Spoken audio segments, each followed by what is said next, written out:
হাদিসের মধ্যে বলেন ফাদলুল আলিমি আলাল আবিদি কাফাদলি আলা আদনাকুম। হে আমার উম্মতেরা শুনে নাও, ফাদলুল আলিমি আলাল আবিদি কাফাদলি আলা আদনাকুম।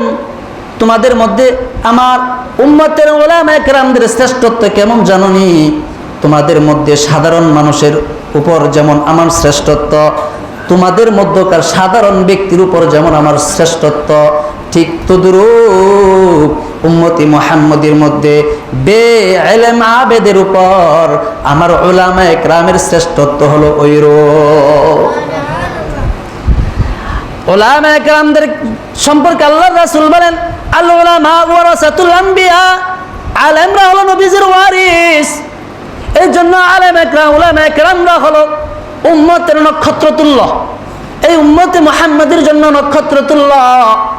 এই আলেমদের কারণে সাধারণ মানুষগুলো সঠিক রাস্তার দিশা পায়, জান্নাতের রাস্তার দিশা পায়, হেদায়েতের রাস্তার দিশা পায়। আলেমরা যদি না থাকতো দিনের বাতি নিভে যাইত, সাধারণ মানুষ সঠিক রাস্তায় আসতে পারতো না, এরকম পথভ্রষ্ট হয়ে যাইত, গুমরাহ হয়ে যাইত। এই জন্য আলেমদেরকে সম্মান করা, যখন আলেমদের সাথে কথা বলবেন শ্রদ্ধার সাথে কথা বলা, আদব রক্ষা করে কথা বলা। আলেমদের সাথে যখন বসবেন আদব রক্ষা করে বসা, সম্মানের সাথে বসা।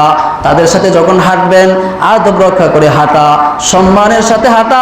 তাদের সাথে যখন খাইতে বসবেন সম্মানের সাথে আদব রক্ষা করে খাওয়া।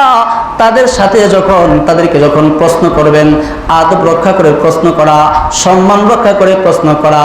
আল্লাহর রাসূল বলেন যে ব্যক্তি আলেমকে সম্মান করে না, যে ব্যক্তি আলেমকে শ্রদ্ধা করে না, সে উম্মতি মুহাম্মাদির অন্তর্ভুক্ত না, উম্মতি মুহাম্মাদির অন্তর্ভুক্ত না।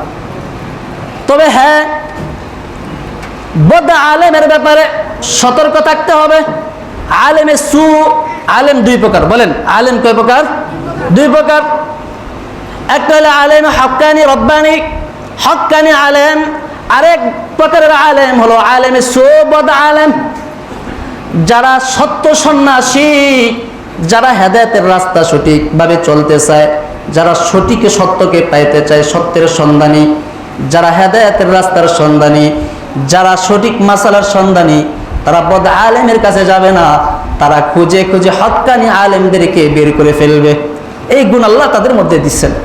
যারা সত্যের সন্ধান করে তারা বদ আলেমের কাছে যাবে না, আলেমে সুরের কাছে যাবে না, তারা হক্কানি আলেমদেরকে খুঁজে খুঁজে বের করে ফেলবে।